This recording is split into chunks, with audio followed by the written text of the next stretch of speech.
Ask Me Anything, because guess what? Yo-Yo is going to keep me company during this live Q&A. He is one of those pigs who's very cooperative. My other pigs, not so much.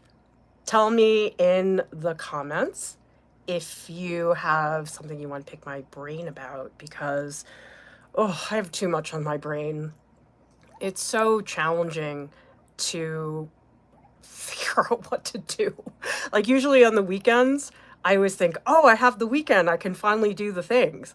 But then I sit back and I say, what are the things I need to actually do? Because I really wanted to work on some of my stomach paintings today, but I was so fried after teaching a workshop all morning that I just thought, ugh, I don't want to work on my pieces when I'm feeling tired. I feel like when I'm working on my own personal work, it's sort of like a sacred space. It's a space that I'm probably a little bit too precious about, but I don't like working on my personal work if I feel rushed or if I'm not feeling 100% awake. But then I do administrative stuff and my brain gets even more fried.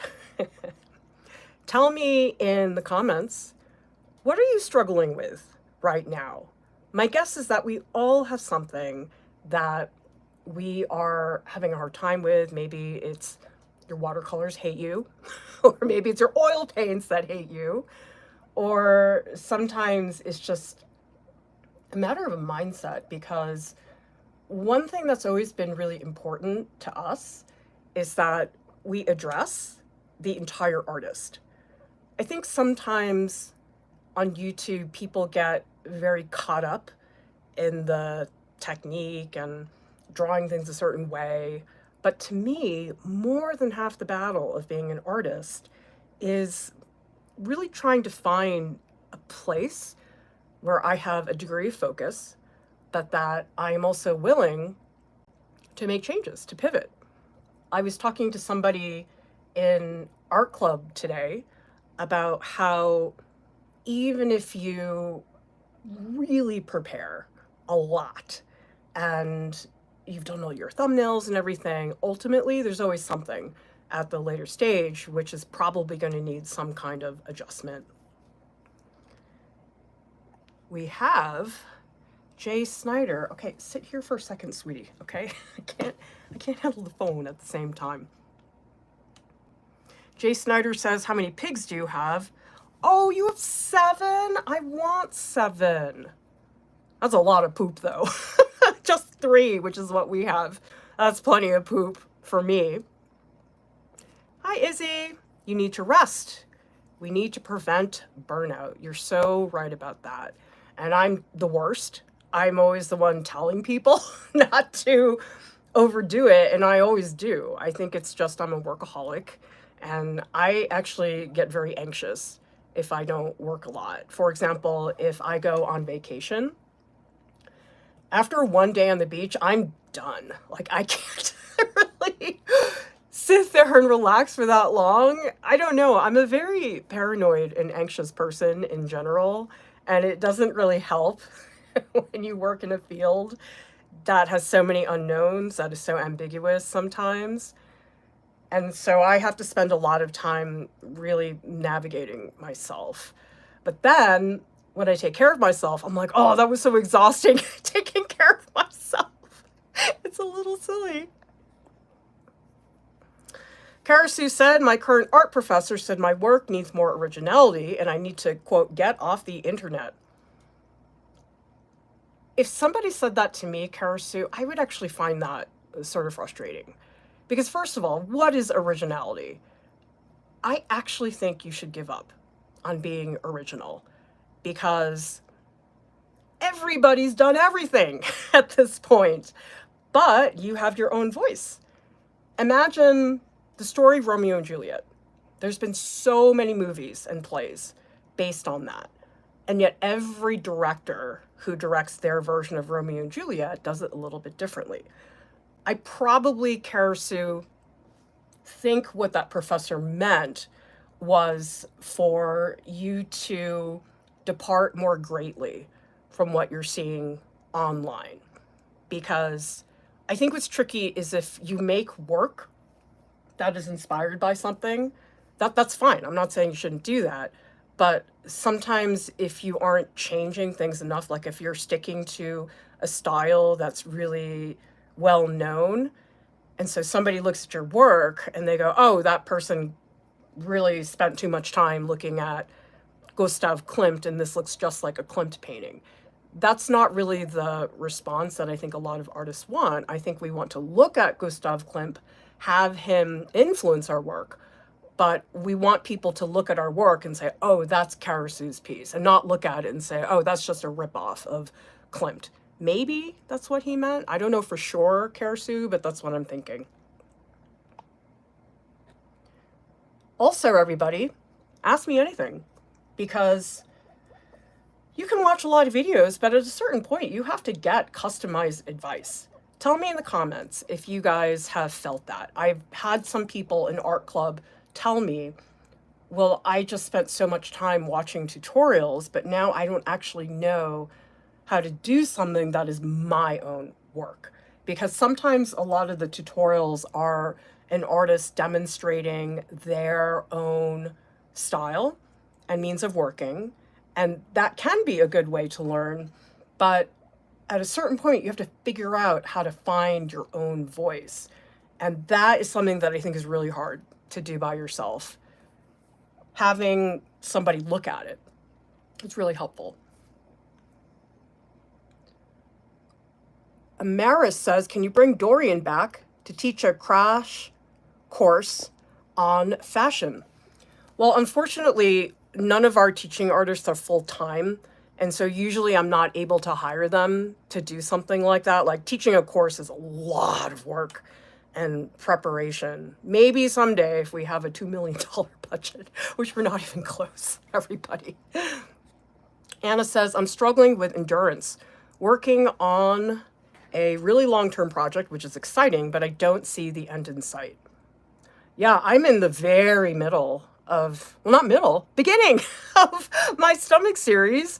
And I know I want to make 20 pieces, but it's like, oh, that's a long ways off. Sometimes what I do, Anna, is I'll take out the pieces I've made so far and I'll put them on the ground and I'll look at them all together. Sometimes that to me gives me that feeling of accomplishment that makes me recognize, oh, wow, I have done a lot of work actually. And sometimes just feeling that accomplishment can be really, really helpful. Karasu's asking, what can I do when the art department at my community college doesn't get illustration? Transferring is not an option. I don't have enough information to answer that, but I would see if you can find a faculty member who does appreciate it.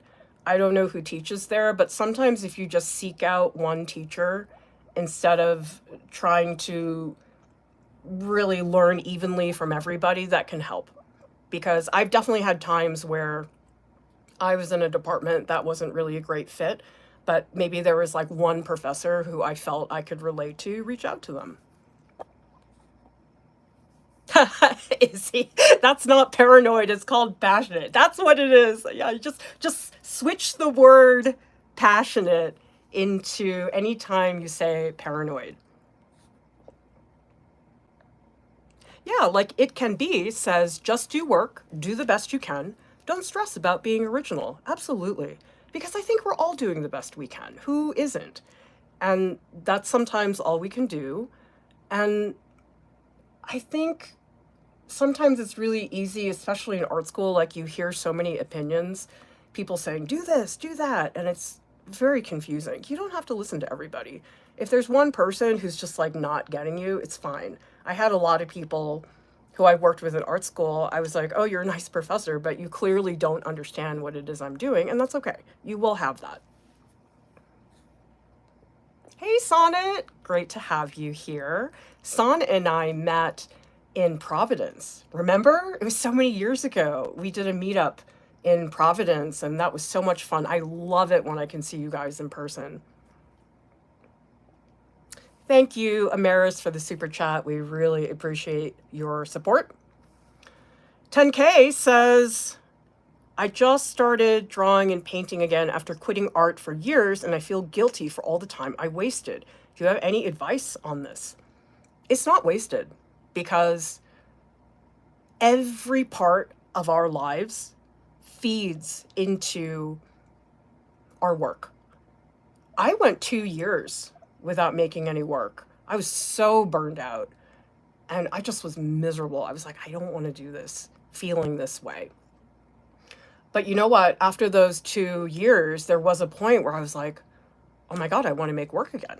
And that's fine. We have a lot of people in art club who will say, well, I never really had a chance to go to art school, or I had another career, but I always wanted to be an artist. But I do feel like I am behind, that I need to catch up with everybody else. It may feel that way, but I think it's not fair to tell yourself that you have to catch up, because art is not a marathon where we say, oh yeah, Sarah, she's at mile 3 and so better catch up, even though they did not start at the same time. Because you know what, older folks, maybe you guys can confirm this, but we have life experience that can be very powerful for making artwork. Don't see it as time wasted.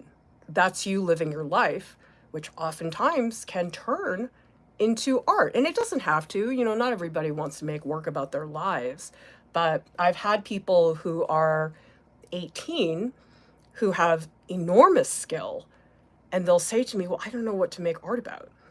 If you ask anybody who's over the age of 50, we all have stories to tell. And if you ask a lot of people over 50, you say, what do you want to make art about? Most of them know. And so having skill, that is one piece of being an artist. It's not everything. Anna is struggling with envy. A couple of my MFA peers in my year have major shows going on right now. It's making me feel like a failure. Oh, I know that feeling. Somebody I know won a MacArthur, and I'm like, oh, I'm a piece of crap. It's like, it doesn't get more clear than that.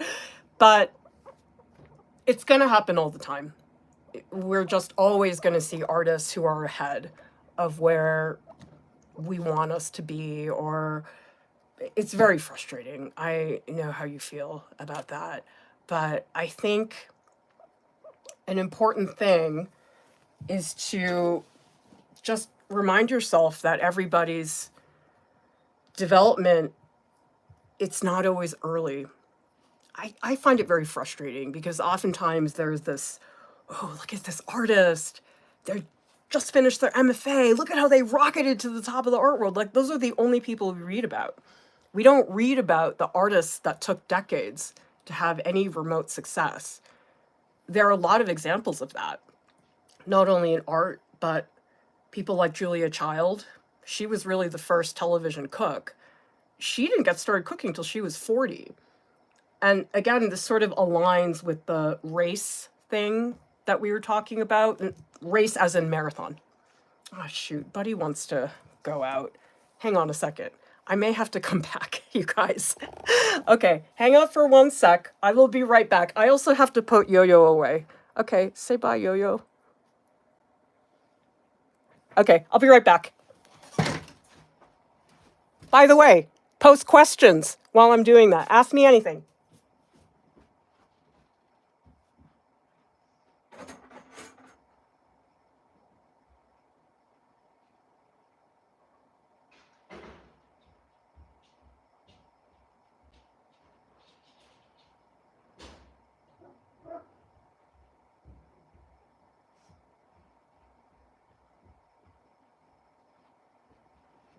I'm back.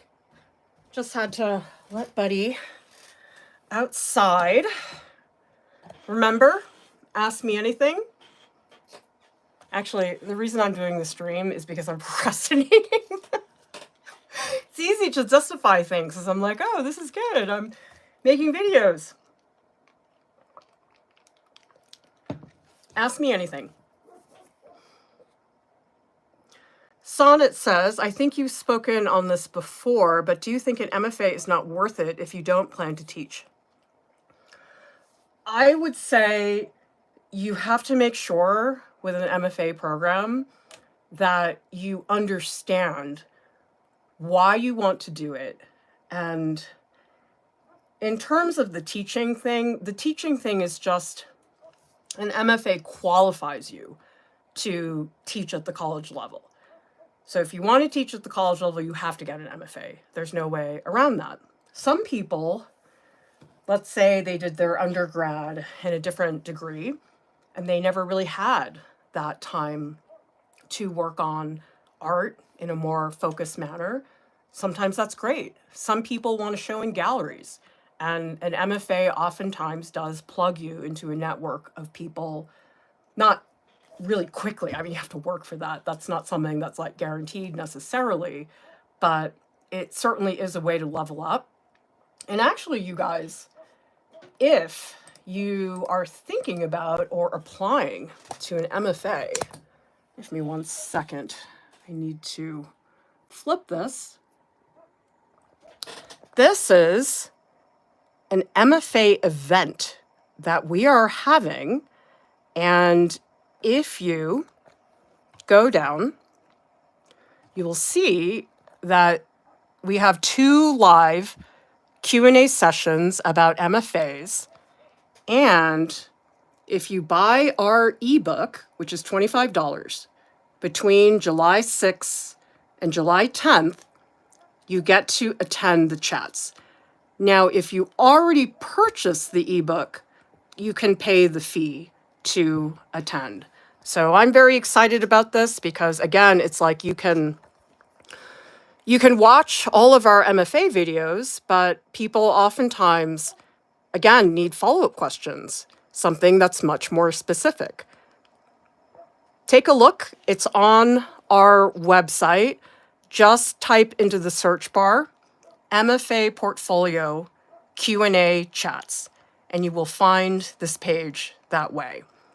But we have several ebooks, and we do have an ebook on MFAs. So this is our ebooks page. We have Instagram Reels cheat sheet. Here's the MFA ebook. We also have one for BFA and our color book, which I'm really, really proud of. So again, with the MFA, if you buy the MFA ebook, you get free attendance to those Q&A chats.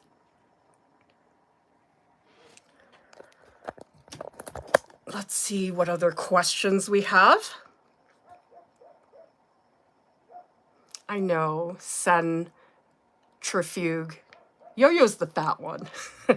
Gumby's really small. I think he's sort of like a little runt. Oh, you have guinea pigs too, Sky. Tell me what colors they are. I really love the patterns that guinea pigs have.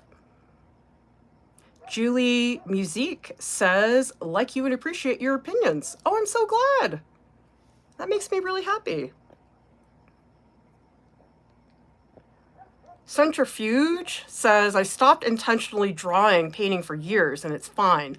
Also, when you can't properly take time to draw, just doodle while doing something else. Exactly. It's like we can't be productive all the time, consistently. Nobody can. And we do have a video on this where I talk about how consistency really is not important. Because if I tried to be consistent, I would fail the first day. There's no way I could ever keep that up. Like, you know those daily challenges like Inktober? I would fail after day 3. Consistency for me is like impossible.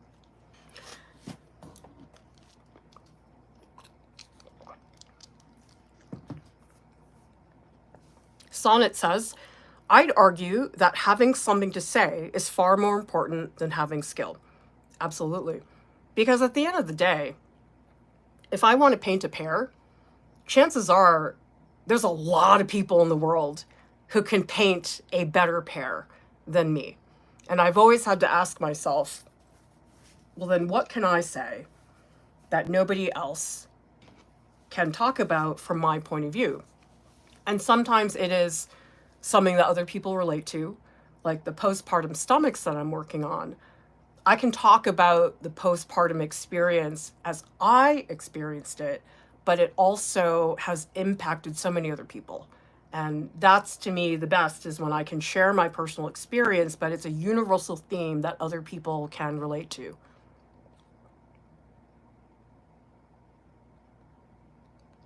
Thank you so much, 10,000 Crows, for the super sticker. I love it when you guys support us, because I'm not making big bucks. I don't think I ever will.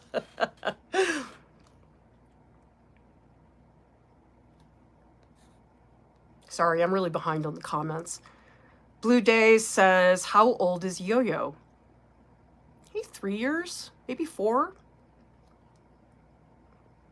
Tara says, I was close to giving up after 10 years of my attempts at realism looking cartoony, but I'm slowly starting to feel more confident thanks to more master studies.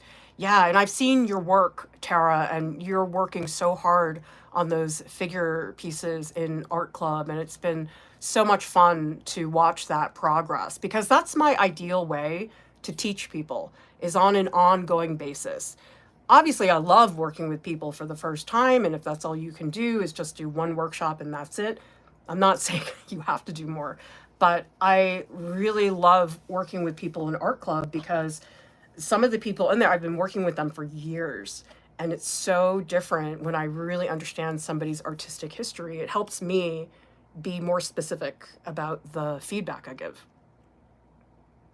Izzy says, do you scratch the stomach painting to get more texture? Actually, I can show you guys. Give me 1 second. I just have to pull it up. It's right here on the floor.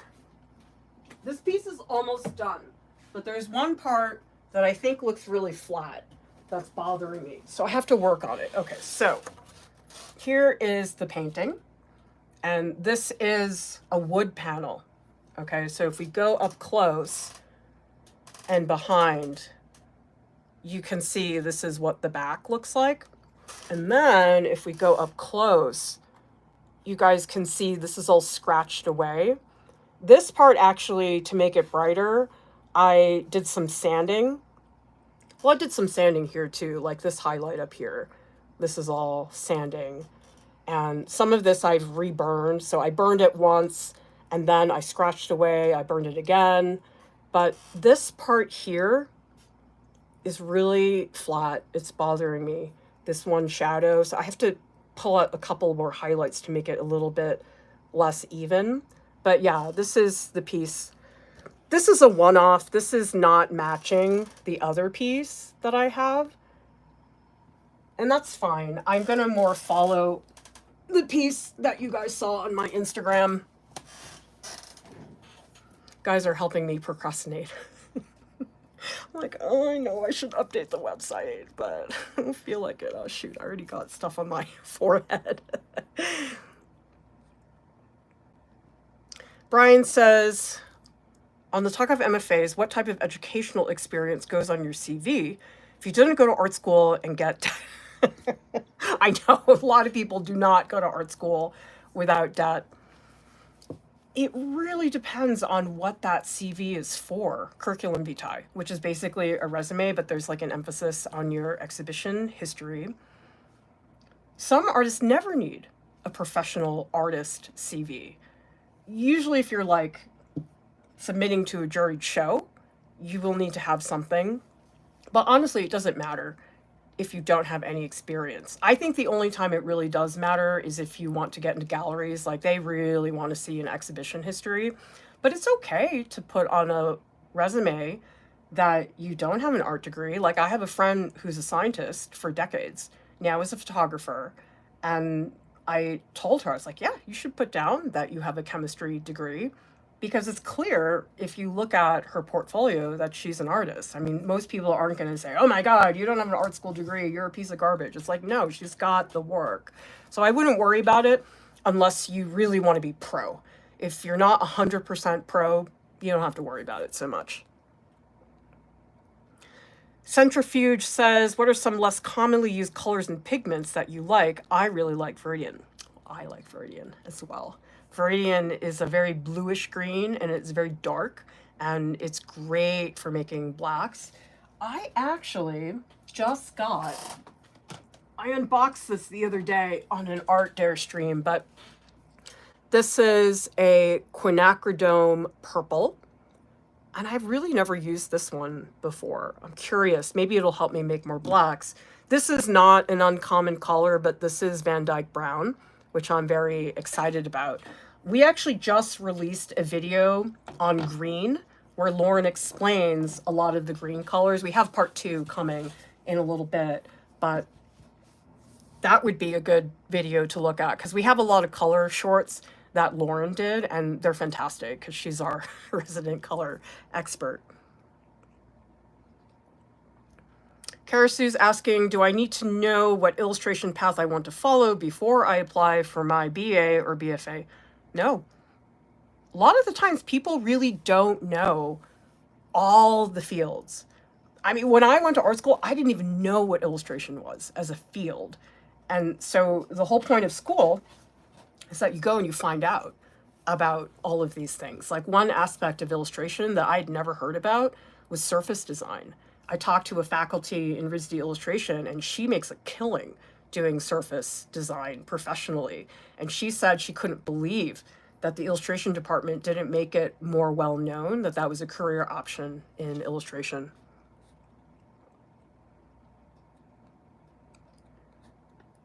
Thank you so much for the super chat, Tara. That's so generous. We so appreciate that because without you guys, we wouldn't exist. So I'm so appreciative of that. M is saying, I've been wondering this for a while. Is this channel a group or is it yours and you have people on? Oh yeah, it's a group because I have a staff of 6 artists. And they're not always on, but if you watch some of the videos on our channel, you'll see that oftentimes the teaching artists, Jordan, Mia, Dorian, and all them, they are on here. Ask me anything, everybody.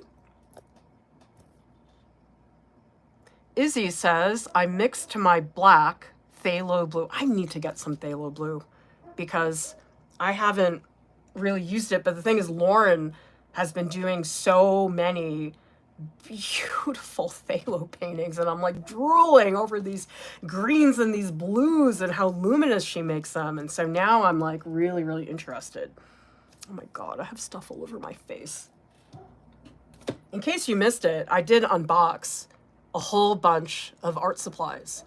These are Core QOR watercolors. Never tried these before. Has anybody used these? I'm very curious. And then a couple other things I got too. Oh, I'm so excited about this. This is So Flat acrylic paints. And I am guessing that they are like the flash paints, which are vinyl based, because it says, oh my gosh, I can't read anything.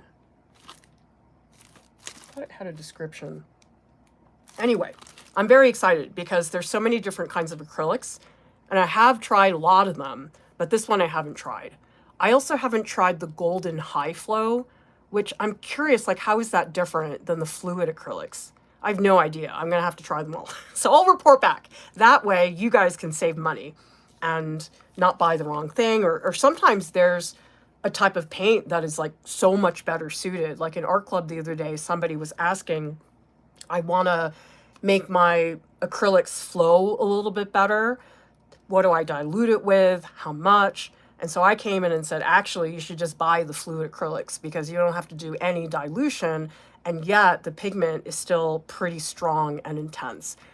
That's where art supplies get so confusing. It's like, if you don't know that fluid acrylic exists, how would you ever know that that's the solution to your problems? So I always tell people in art club, listen, before you go to the art store, ask us first to make sure you're getting the right thing, because it stinks when you go to the art supply store and the thing you buy doesn't do it for you. Like, how many of you guys have gone to the art store, bought the wrong thing, and then realize, oh shoot, I don't know what to buy.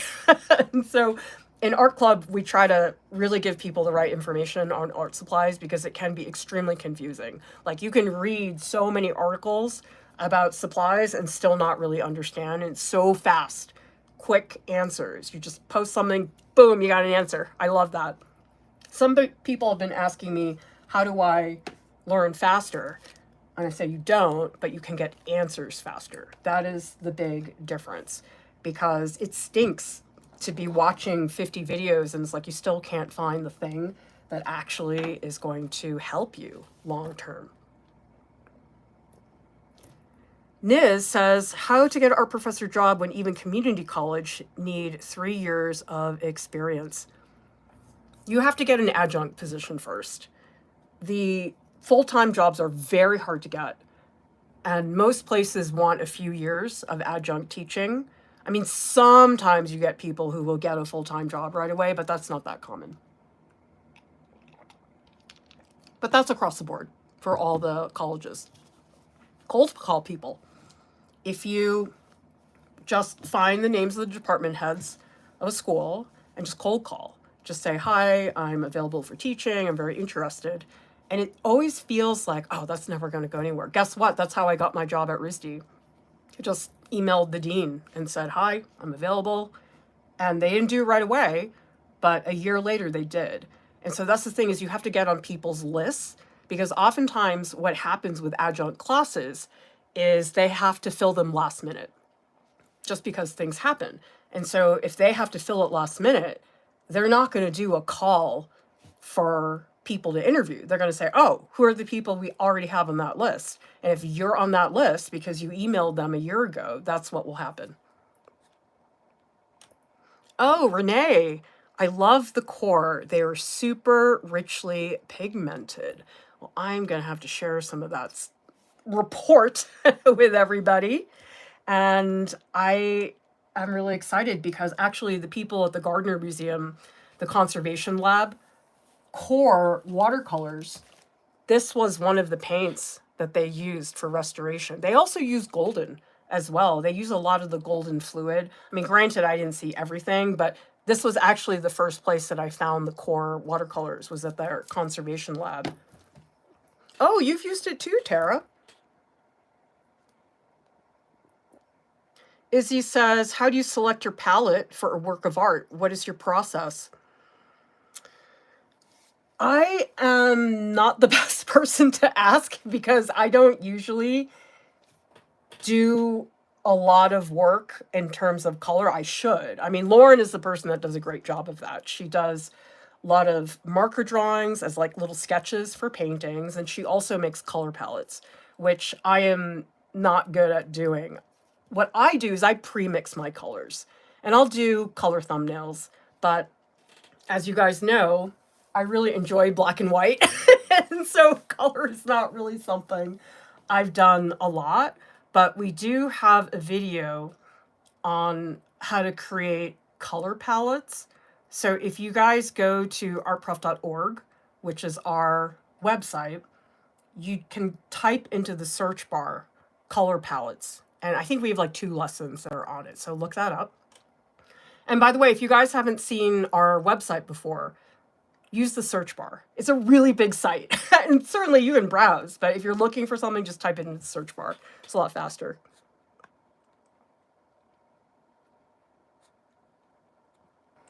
Hey, Antoinette from Ohio. Tell me where you're from, everybody. Country, city, whatever you want to do. Because it's amazing how many people are from just everywhere. Okay, so Centrifuge confirms, I'm in life sciences, not art, but cold calling works so well for colleges and universities. Exactly. It's like they're not going to come to you. And the adjunct positions, usually those are not advertised. They advertise the full-time jobs because those are announced like months and months in advance. But adjunct stuff is usually not advertised in that way. Sometimes it is, but not all the time.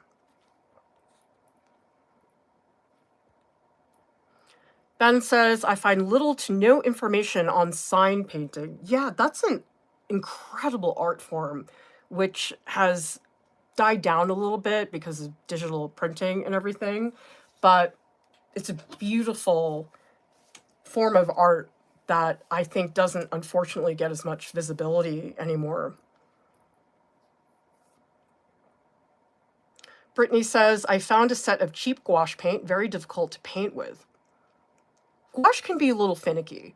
I've used it and I can see why it's helpful, but it's actually not a good match for the way that I happen to paint.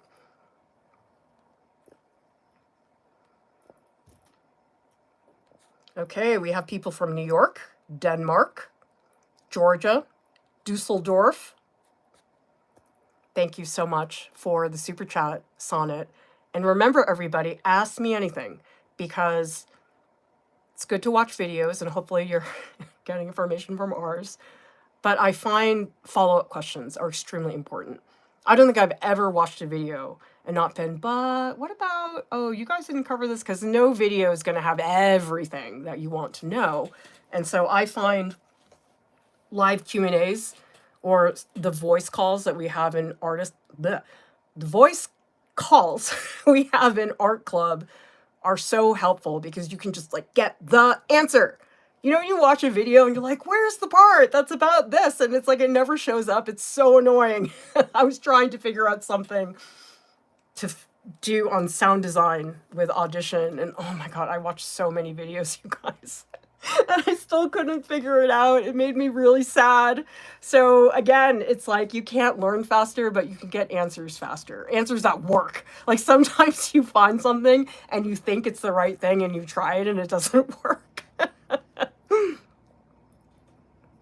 Hi, Veronica. So great for you guys to be here. Anna says, I've never had much success with cold calling. It depends. Like there are some places that it really doesn't work. Like I would never cold call a gallery. That's not a place where they want that ever. Schools, I think it's fine. Cold call all you want for an adjunct position. But the way I see cold calling everybody, it doesn't hurt in general. No skin off your back. And it is frustrating when it doesn't work, but I find that a lot of things that I'll recommend to people, it feels like, that's not going to work until it does. Like that's the thing, is when somebody gives you advice like that, you think, and I did it so much and it didn't happen. But if you keep doing it, you will get results. And sometimes stuff just really comes out of the woodwork. I've learned that because I'm 49 and I've been doing this a lot. But it's like if I talk to somebody who's like 22, you're just out of school, you haven't had that experience yet. Where it's like, oh God, the amount of patience you need to get anything. I mean, art prof has tested my patience so much more than anything else. And we just kept doing it. Granted, you do have to have growth. Like if you're just doing the same thing over and over again, obviously that's not very helpful. But if you are able to step back and look at things and say, okay, what can I improve from here? That's very helpful. We also, oh, Victor from Art Club is here. Welcome. So cool to have a bunch of you guys here from Art Club. And I just really love the continuous conversations that I'm able to have. I mean, of course, not everybody can necessarily, but I love it when I recognize names in the chat. It's always really fun. Brittany says, what is cold calling as far as getting into galleries and teaching positions in an art department? Oh, okay. Yeah, cold calling is where you just email them.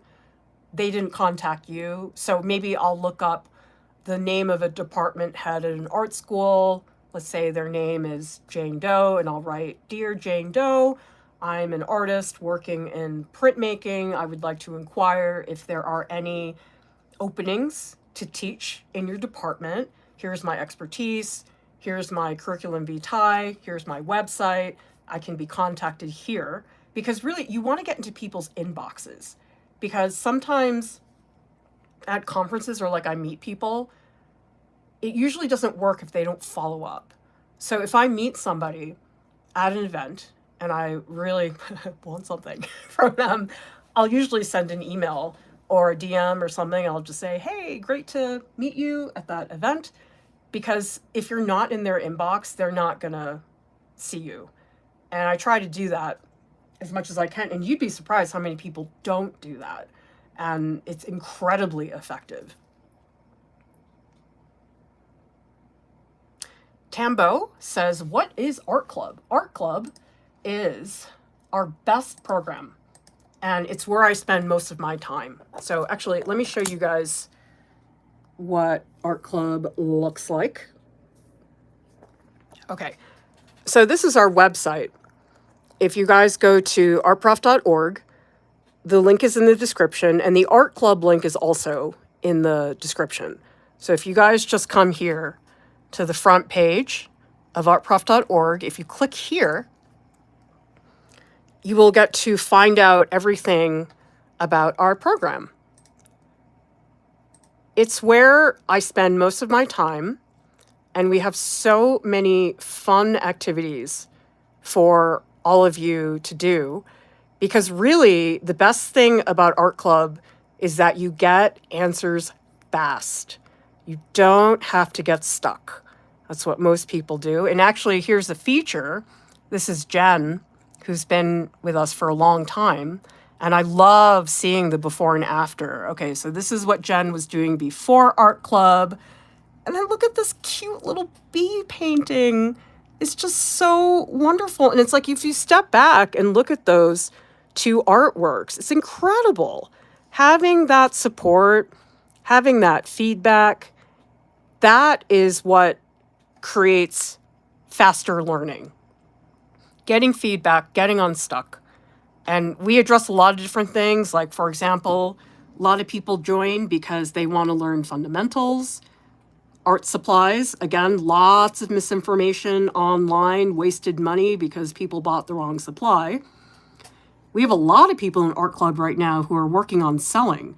And this is, again, where if you get that generic advice, it's really not helpful because everybody's art is so, so different. You need a different strategy. We have a lot of people in Art Club who are working on getting into galleries. And I've been dishing because I'm working on it myself. And it's fun because it's a small group. I can actually get specific. Things that I don't want to talk about in a public video, I can actually go over in the galleries. Art school, anybody who's preparing for an MFA, BFA, certainly help you with all that. And then techniques. Seeing all the work that people make in Art Club. Seeing all the ways people draw a portrait. So great to get that inspiration. And I think what you guys will find is that learning in a group, it's so much more fun. How many people here, tell me in the comments, are really working largely all by yourself without guidance or local art friends? Because I think that's common. Most people do not have local art friends. And when you can learn with a group, oh, it's so much better, more fun. You get the answers faster. You don't waste time. That's the thing I've seen is that a lot of artists, if you're working all by yourself, you end up wasting a lot of time because sometimes you're just barking up the wrong tree. Sometimes people think, oh, this is the thing I need to work on. But actually it's something else. And it's like you don't even know because you haven't talked to somebody about it. Victor, thank you for the testimonial. I did not pay him for this, but he says Art Club is my second favorite place in the world. Number one is my bed. I cannot compete with that, Victor.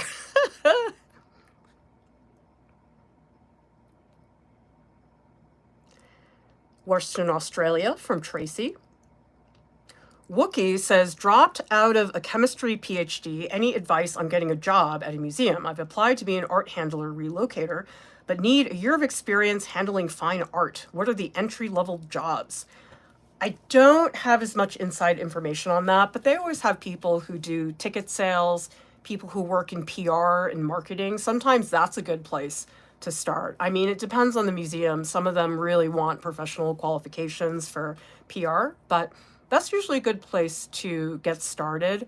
And again, cold call. Look up the director of development. Look up the director of education. Lots of museums run programs for education events and things like that. The key with cold calling, you guys, you have to cold call a person. So museums will have a basic email that's like info@mfaboston.com. Okay, you're not going to find somebody, but if you find a name, you say, okay, Jane Doe, Director of Education. Write to Jane Doe and explain, hey, I'm really interested in working for the department. Do you have anything open right now? The thing about cold calling is you have to do it so that there's time for it to happen. Like, nobody cold calls and then boom, you got a job. Like, that doesn't happen. Like, you need some time for your application to sit there. And I remember when I was younger, I was like, oh, I'm never gonna get a job. Of course, you feel that way. Everybody does. But then you realize, oh, there's turnover in a lot of these places. So you just have to cold call. That would be my recommendation. And by the way, everybody, guess what? We have a video on cold calling. Go to artprof.org, type cold into the search bar, or maybe cold calling. Anyway, we have a video on that. KROSOCZKA asking, what should I wear to my art school interview? You have a religious headscarf. I have to wear it. Wear it. That's fine. Don't dress in a way that makes you uncomfortable. Wear what you feel confident in. I think that's important. But you don't want to look sloppy. Like, don't show up in boxer shorts, you know, like, you'll be fine. Sonnet says, will you keep Art Prof for years and years to come? Because I promised myself I will return to art once I get settled in my career and the kids get older, and I need you on that journey. I don't have plans to stop. I think it would be hard for me to stop. I mean, maybe Hugh Jackman will knock on my door and I'm like, I don't have time for Art Prof. But I don't think that's happening because he's dating Sutton Foster right now and I can't compete. But yes, I have plans to keep going. Just wait till I drop dead. That's probably when you're going to have things stop here. Tara. First rule of art club is you do talk about art club. Exactly. If you guys don't know what we're talking about, is from that Brad Pitt movie, Fight Club, where they say the first rule of Fight Club is you don't talk about Fight Club, which actually that is the phrase that Lauren used to represent what the New York City art gallery scene is about. She told me a couple things that I didn't know about because I'd written fine artist in my Instagram profile. And Lauren's like, no, don't do that. That makes it look like you don't know. I'm like, what? I'm a fine artist. She's like, well, people in that world don't write that. They just select artist from the Instagram option. I was like, oh my God. Wow. Yeah, I didn't hear about that. Centrifuge says, have you ever made something that makes you so uncomfortable that you decided to hide it? I once made a portrait of a friend that ended up in the uncanny valley. Oh, yeah. I've done lots of pieces where I'm like, nobody's going to see this. It's fine.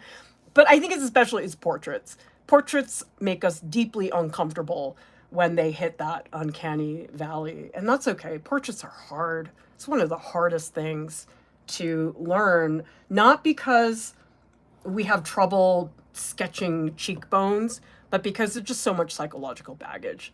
Like if I say, okay, I want you guys to draw this skull. You go, okay, I'll draw it. And if it's a little off, we don't care that much. But if we draw Hugh Jackman and he looks a little weird, we go, no, does not look like Hugh Jackman. How dare you do that to him? Portraits are hard. Tell me in the comments who here likes doing portraits, because the workshop that I taught today is the first weekend workshop we've done, where you have 6 hours of live session and 2 weeks of feedback on top of that. And a lot of people in the workshop are working on portraits. And one of the things I tell people is don't think about likeness. You have to really focus on shapes, seeing form and lighting. The second you think about likeness, is the kiss of death, because then you get stressed. and you go, oh my God, it doesn't look like them. I suck. I'm the worst artist in the world. That's not a good feeling. Focus on looking at it more abstractly. Identify those shapes.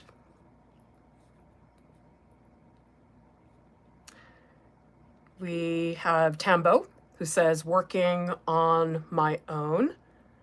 And doesn't have to be that way, everybody. Come hang out with me in art club. I'm there all the time. That's where I spend most of my time, is in art club. And 10,000 Crows says, yes, I've always worked on my own, which is why I appreciate Art Prof so much. I'm so glad. Yeah, it looks like a bunch of you guys are working on your own, and there's nothing wrong with that. But I'm just saying, it doesn't have to be that way if you don't want that, because, oh my gosh. Okay, so here's an example. I recently joined Jay Klaus's community. He's amazing. He has a community called The Lab in Creator Science, and I did not go to business school, okay? So I have been really not good, and we've struggled with business because I'm really bad. And for the longest time, I always said to myself, oh, I don't want to hire a consultant. That gets really expensive. And I don't know that they would understand what I do anyway, because it's such a particular thing.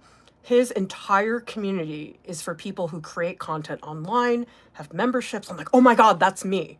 And so when I joined, I was like, oh my gosh, what a relief to talk to people about things, because the business side, it's not that fun to hear your boss whine about business problems. And I always felt really alone. I always felt like, oh my gosh, I have all these problems with business and I don't have anybody to talk to. And it really made me nuts. And so now that I joined his membership, this huge weight is off my shoulders, because I know his community has my back. So I can go into the community and say, oh my gosh, I'm in tears, which I have been about this thing. How do I fix it? And then all these people come in and they do a couple things. Not only do they give me specific things I can do, but they reassure me. They say, oh yes, I've been there too. Between those two things, I just go, oh my God, I'm so happy. Otherwise, if I wasn't in that community, I would just be tearing my hair out and feeling sad and sorry for myself. And I think art is sort of the same way, is we can get stuck, frustrated, feeling like we can't find the answer no matter how many videos we watch. And so Art Club is really nice because we get you those answers fast. It's just a post. You just ask, boom, the answer is there within a day or so, probably sooner. Robert, I'm alone too. And yeah, sorry that, well, hopefully it doesn't bother you. I mean, sometimes it does, but you know, some people love to work alone. That's fine as well. Brittany's asking, what is meant by uncanny valley? I don't think I have the right definition. Maybe somebody can put it in the chat, but I think it's sort of like when a face is like a little off and it's like very close to looking like a face, but not quite. Like there's something there that looks a little strange. Victor's asking about the big workshop. Yeah, so we just finished the first live session today of the weekend workshop. And that was a 3-hour live session. And it was really nice because oftentimes at the end of the first live session, people are just getting going. And then if it's over, certainly we have a week after that where people can get feedback. But having a second live session the next day, there's continuity there that I think is very hard to get. Continuity is something I always struggle with. It's hard for me to get that. But when you have structures in place, like those live sessions in the workshops, open studios, and art club, it keeps you accountable. Does anybody here feel like you have trouble staying accountable? Because if I'm just like hanging out at home, there's always something that's more important. But if I say, oh, I have open studio session, it's at 1 o'clock in art club, I can go then. And then I know at 1 o'clock, I'm gonna make stuff. Because it's hard, like there's always something that feels more important. I know it sounds silly, but that's why I really enjoy those structures that we have. So you guys don't have to schedule things. You don't have to reach out and find art friends. We have them waiting for you in our Discord. Spencer says, portraits are super hard. The hair for me is super hard to Look nice as well. Oh, hair is so hard. We were talking about that at the workshop today. And I would recommend go to our website, artprof.org. Link is in the description. Type hair into the search bar. We have a couple draw-alongs. I have an anatomy lecture that you can take a look at. It's very hard, but I think sometimes it's just with hair, we think, oh my gosh, all those hairs, how am I going to draw that? You won't. You can't. There's other ways to organize it that will be more helpful. KROSOCZKA asking, what can I do with no illustration, people? Ask in our Discord, because we have a whole free section of our Discord where you guys can ask questions and people can pop in.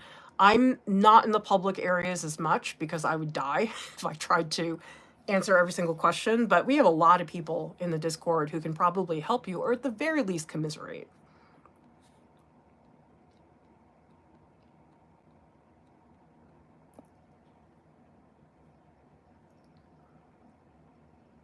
We have a question from WBUR Collective.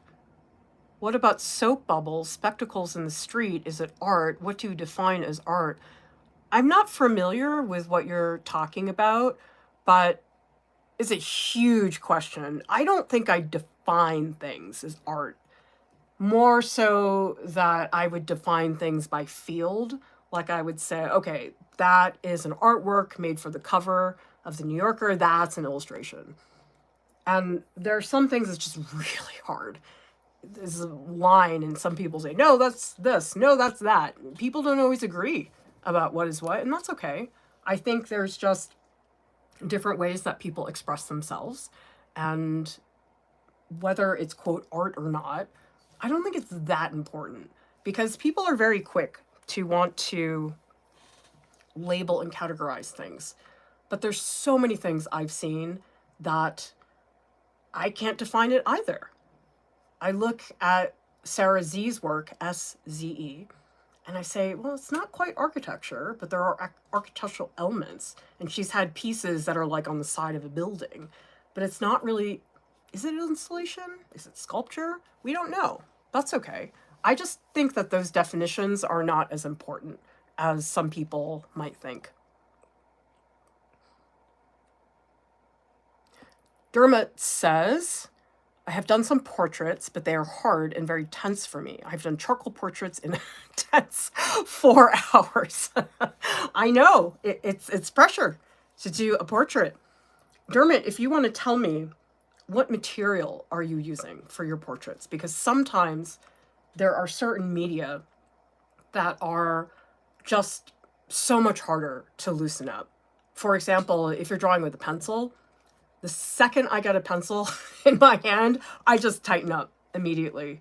Just because, well, maybe this is my fault because I hold pencils really differently, but you guys can see when I hold a pencil, I have a tight grip. And so for me, something that's like a chunk of charcoal or Conte crayon or something where I don't have such a sharp tip, that is oftentimes, for me, easier to loosen up, just inherently. It's an easier material. With pencil, I am really, really tight. Hey, Luis, thank you for joining. Tea Time says, as an artist, I find I do my best work when I have other people to bounce off of. I am disabled and can't leave the home. Do you have any recommendations on where I can find that kind of community online? Well, guess what? We're going to show you guys where you can find that online community that you are wondering about, which is Art Club. Art Club is our best program. We have so many programs for learning, and this is the best one. It's a really nice community. Tell me in the comments if you're an art club, but we have so many activities in Art Club. We have Q&A voice chats. We have open studios. There's a whole forum. There are people from all over the place. Plus, look at how cute we are. Don't you want to hang out with us? I spend most of my time in there. And if you guys go to the landing page, there's a lot of information here about the activities. I talk about why I started it. Learning takes time, but getting answers, you can get that fast. So we have things like open studios. These are live sessions. You can work on your pieces, get feedback on voice. We also have Q&A chats where you can just hop on, ask questions. We have a lot of cool features. You can share your art. I do audio critiques. So Art Club, best place. Because how many of you guys have tried to connect with other artists? It's hard, right? You never know if people are going to respond. So sometimes having a structure like this where people are already here can be super helpful. The link to Art Club, is in the description. It's at the very top. Just click on that link and you'll get all the information on Art Club. Thank you, Luis, for the super chat. So appreciate that.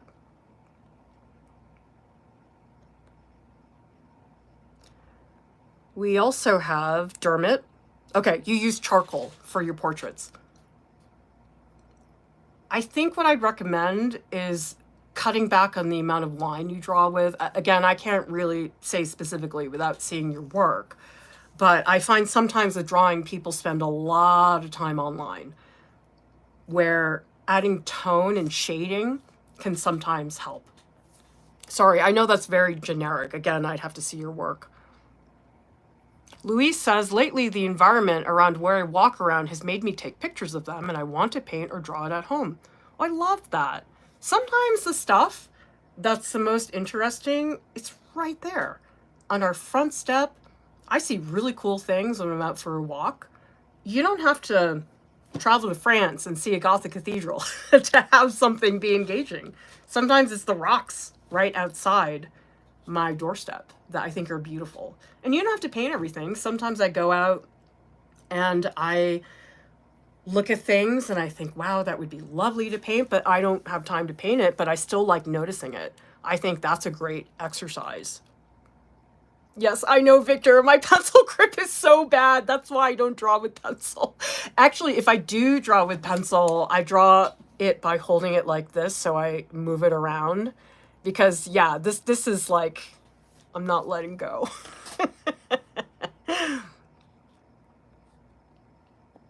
Yeah, Neil, it's random.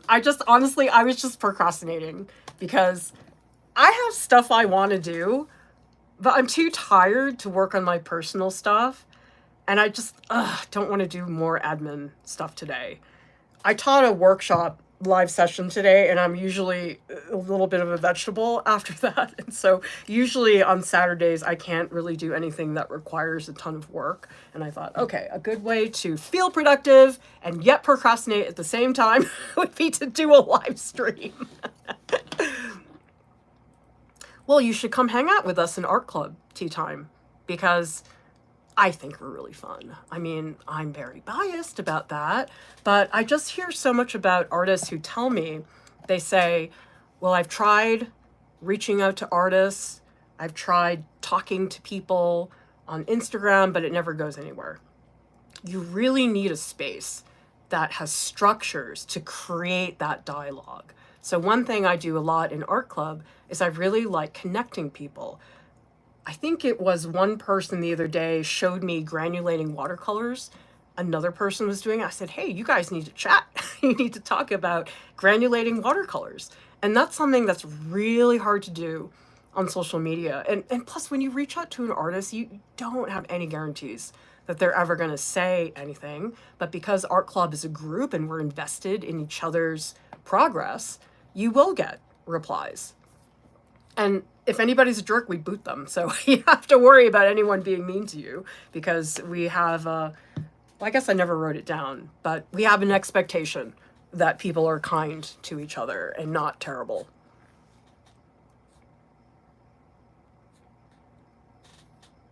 Well, thank you, Victor. I know I'm insane. I have so many things, but I do have help. And actually, when you say the nanoseconds thing about pulling up content, I was talking to Jarrett KROSOCZKA, who's a brilliant children's book illustrator, and I was laughing really hard because I sent him an email, and at the bottom of his email, he said in the footer, it was something like, I will reply to you in either 2 minutes or 5 months. And it's like that for me. It's like I either like get it done right away, otherwise it'll be lost, or it just gets sort of buried. I mean, I really try to be responsible about replying to people, but usually for me, it's like just boom, boom, boom, get it done.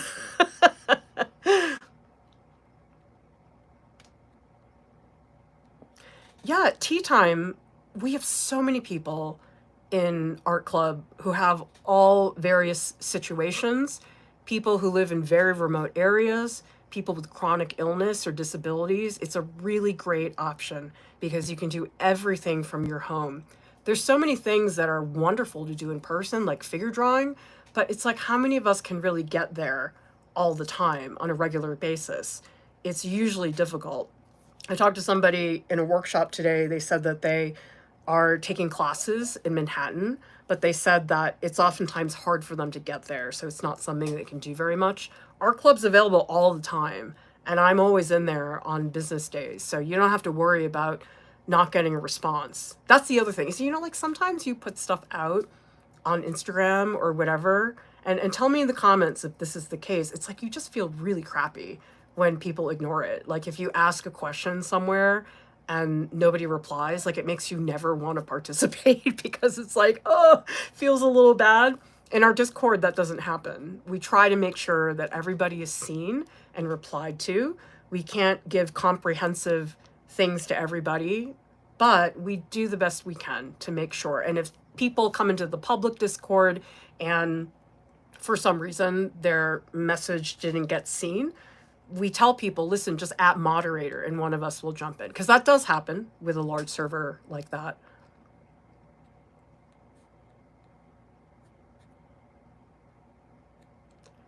And Dermot says, I play off the positive negative in a portrait and it's great for hair. Oh yeah, fantastic.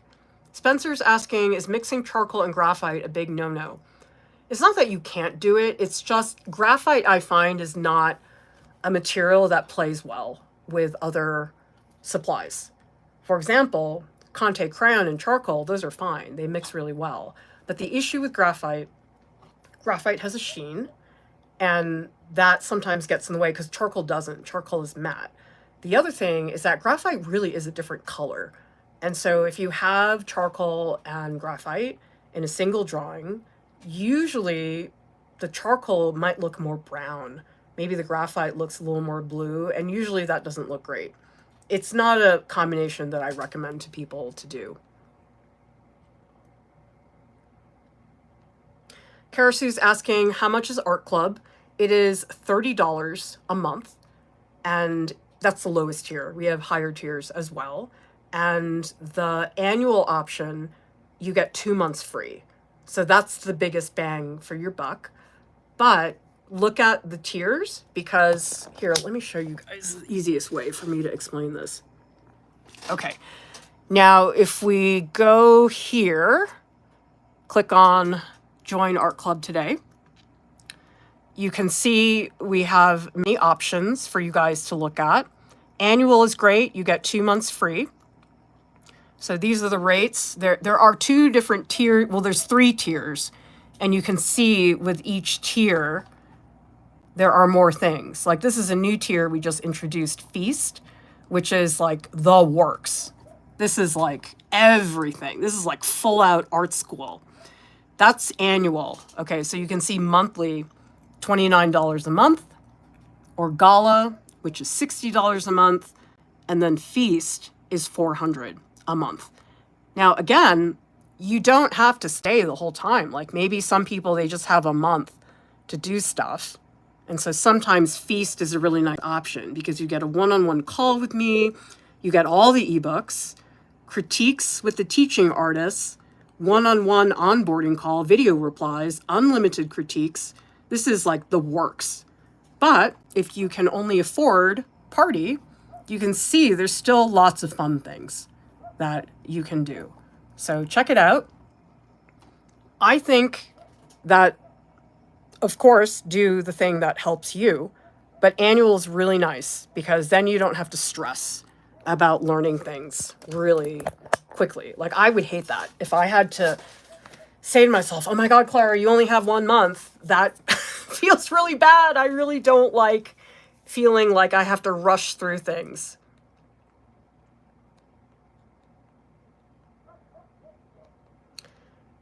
Mole says, do you have a materials class, materials and art club, or on the website? I'm thinking about what binders, fixative, etc. does. What's best for archival work? Yes, we have a whole channel in our club about art supplies. People come in and they say, I don't know what fixative to use. Is this brand better than this?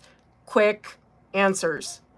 Because I could go on YouTube and search, is this brand better than this? But then it's like the slew of videos that I have to watch, and maybe I don't even get the answer. It's just such a waste of time. So if you come into art club and you just ask, people tell you very specifically. Like, there's a conversation going on right now in art club about fountain pens. It is amazing. It's like the nerdiest, most in-depth conversation you've ever seen about fountain pens. And I don't know anything about fountain pens. And so I'm reading this convo about fountain pens and I'm like, wow, when would I ever find that conversation easily online? And it's in real time. You can ask follow-up questions. Somebody says, well, I like this fountain pen. Somebody can say, well, I tried that. I had trouble with this. Some people will say, oh, well, this was the fix. So it's the best place, the quickest way to get that information, because basically anything you guys are wondering about, there's somebody in art club who has the answer. Because between me and all the teaching artists who have a wide range of expertise and all the people in the community, it's so cool. You know, sometimes you'll go to a community and they only do one thing. Like, let's say they just do drawing, okay? In art club, we have people doing so many different kinds of things. I've learned about techniques that I never knew about, art supplies I never knew about. And there's so many supplies that I was like, oh yeah, this is the best one. And then somebody says, actually, I really like this. You should try it. And I try it and it's like way better. It's a huge time saver to have that community to answer your questions. Ella Maria says, what is your favorite medium to create with? Which medium do you think looks best in your work? Love your channel. Thank you. I really don't have one. I do think my strengths are in drawing. I don't think I'm as good of a painter, but I don't really have a favorite. It's more like what matches what I'm doing right now. Right now it's fumage. Elizabeth says, how do you join art club?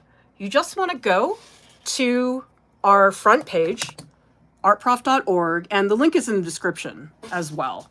So if you guys go to the description of this video, or any other video for that matter, but if you just go to artprof.org, you can see there's a link right here for Art Club. And if you click here, you can obviously look at the page and see all the information, but if you just want to join, click here, and that will send you to all of the options we have for membership. But again, everything is in the video description below. You guys should be able to find it, and if not, you can comment later, comment on Instagram, wherever, and we will send you the link.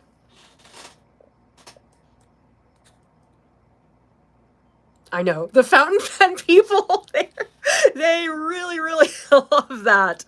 Neil says, I need to rejoin art club just so I can pick Lauren's brain about acrylics. Exactly. Yeah, if you join art club, you can talk to us on voice. It's so much faster than getting a typed response. And I think we just like hearing voices more than a typed thing. And so you can come to a voice chat that Lauren is running. You can talk to Lauren on Open Studios. All the staff are available. And that to me is just the best thing, because my whole thing, I think learning shouldn't feel bad. I think it shouldn't feel stressful. And you need supporting structures and people to lift you up. And that's why when you learn by yourself, it's just inevitably frustrating and wastes a lot of time because you can't find the things. All right, everybody, thank you so much for hanging out with me, helping me procrastinate on this Saturday, and I'll see you next time. Bye.